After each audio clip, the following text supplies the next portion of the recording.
could when I was small, and it's so picturesque, looking through the crystal.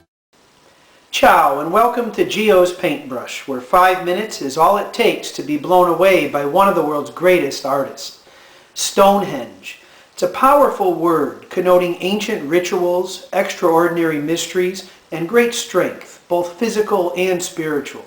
And despite our lack of certainty about its original purpose, and our lack of knowledge about the remarkable civilization that undertook its design and construction sometime between 3000 and 1000 BC, there's something so human in the undertaking, in building on a scale so bold, so large, so striking, in creating a structure with human hands using only natural materials over many generations that is so solid and so enduring that it remains a focal point for humanity in some form for more than 4,000 years.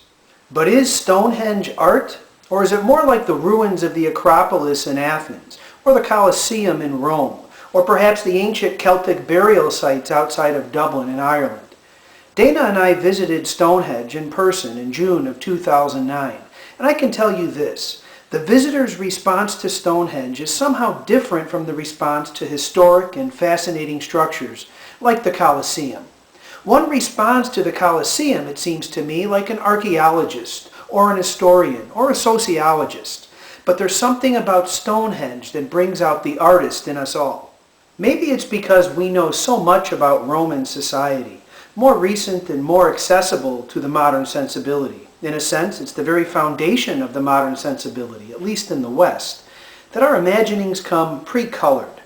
In the case of Stonehenge, however, while we know it was probably intended to serve as a celestial calendar, helping farmers know when to plant and when to harvest, and the burial mounds surround the site, we don't know much else. Why so big? And why take generations to move stones from as far away as 250 miles when perfectly good stones are available nearby? And by the way, how in the hell did they transport them over such a great distance, given that most of the stones weigh 25 tons and the largest weighs 45 tons? And what type of ceremonies took place here? And who exactly were these people? What kind of culture produced Stonehenge? I believe Stonehenge is art. It was created by human hands with the intention of creating something with great care and great purpose. And the resulting work elicits both an intellectual and an emotional response from those who come into contact with it. Some even describe the experience of seeing Stonehenge as a spiritual one. I recognize that by this definition, art is largely defined by the way in which someone responds to an artist's work. But that's the way I see it. Art is a dialogue between the artist and the one experiencing the work. It's that relationship that makes it art, rather than just another object, a thing that is or was. A true artist doesn't make a thing. He or she creates a response, a reaction, a relationship. And Stonehenge has that quality for me. Thanks for joining us. Located about 15 minutes north of the town of Salisbury, in the county of Wiltshire in south-central England, Stonehenge draws nearly 1 million visitors per year. The name Stonehenge means hanging stones, and refers to the lintel stones that lay horizontally atop the larger vertical stones. This is the key feature that distinguishes Stonehenge from England's other stone circles, along with the fact that at Stonehenge, the rocks appear to have been polished or smoothed out in a way not observed at other circles.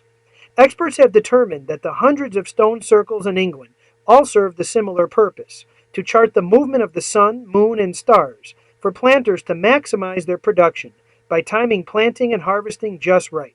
And the thing still works. At sunrise on June 21st every year, the summer solstice, the longest day of the year, the heel stone, standing at a distance from the others, comes into perfect alignment with the sun and the stone resting in the center of the circle.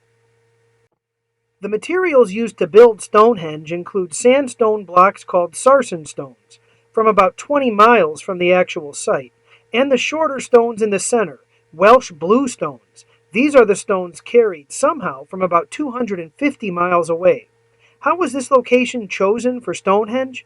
Some suggest that the site rests where 6 lines of magnetic power running through the earth meet, called ley lines, and have even mapped out how all of England's prehistoric sites are connected by such lines, suggesting that the prehistoric people who built Stonehenge were somehow more in tune with the earth than modern man. The theory is rooted in the work of English amateur archaeologist Alfred Watkins, who in 1921 first posited this theory based on his observation that England's megaliths seem placed in a linear relationship to one another. But the reality is that there is no scientific evidence to prove that the planet is filled with lines of magnetic power. In fact, some have suggested that given the relatively small size of England, the lower portion of the island of Great Britain, roughly the size of the state of Alabama, it would be impossible for the hundreds of prehistoric sites not to be in linear relationship to one another. And so when we pose the question, why was Stonehenge placed here? I think the best answer is, no one really knows. What's it like to see Stonehenge in person? Well, I'd compare it to seeing Da Vinci's The Last Supper in this sense. It takes a few minutes to sink in. You head up the walkway, which emerges from a pedestrian tunnel under the road, and a view of Stonehenge begins to form from the top down, since you're emerging from below grade. As you reach the surface and the site emerges in full, you have a strong sense of, boy, I've seen this many times before, and it's not such a big deal. And of course, you have seen it before, countless times, in your third grade history book, in National Lampoon's European Vacation, in the English travel guide you've been reading for 2 months. But the moment you begin to take in Stonehenge in 3 dimensions, with the surrounding green rolling countryside, burial mounds everywhere, and you take in views from a variety of angles, views only possible as you circumnavigate the site in person, everything changes. You become awestruck. We're standing where people stood more than 4,000 years ago, looking at something they've created with their own hands, something really important to them. What does it mean? Why did they do it this way? What did it look like before time and weather and war and tourism changed it? What made this ground so important? Why are the stones smoothed out while they're not at other stone circles?